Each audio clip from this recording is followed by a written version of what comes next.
Qardaş Təbrizdən gələn bir soraq. Nizami Gəncəvi adına Ədəbiyyat və Kültür Mərkəzində sanki zaman dayandı. İllərin otayından, Marağanın yollarından, Səhənd dağının zirvəsindən süzülüb gələn bir şair ruhu. Bulud Qaraçörlü Səhənd xatırlandı. Böyük ustanın 100 illiyinə həsr olunan bu ədəbi mədəni gecə şairin özü kimi həzin və bir o qədər də əzəmətli keçdi.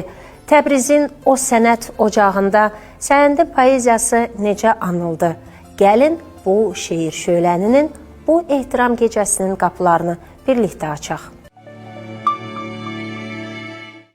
Təbriz.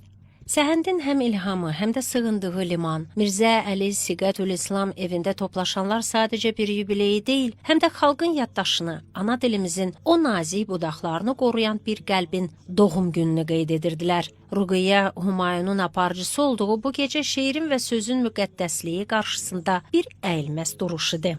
Tanınmış lüğətşünas alim Həsən Umudoğlunun çıxışı isə əsl fədakarlıq dastanı oldu. Ömrünün 25 ilini Səhəndin bir sözünün, bir ifadəsinin izinə düşməyə həsr edən alim, Marağa avtovağzalının tozlu yollarında xalqın dilindən o inci sözləri kövrələrək anlattı. Səhəndin misraları Umudoğlunun dodaqlarında yenidən canlandı. Yazıcı və tənqidçi Şahin Muradı isə Səhəndi poeziyamızın sarsılmaz sütunu adlandırdı. Bəxtiyar Vahabzadənin şairə həsr etdiyi o misralar zalda səsləndikcə sanki ruhlar bir-birinə qovuşdu. Arəş Sayi, Məhəmməd Qəzai, Əhməd Yusifi və Rıza Həmrazın hər kəlməsi Səhəndin yaradıcılığının xalqımızın milli kimliyində nə qədər köklü olduğunu bir daha təsdiqlədi.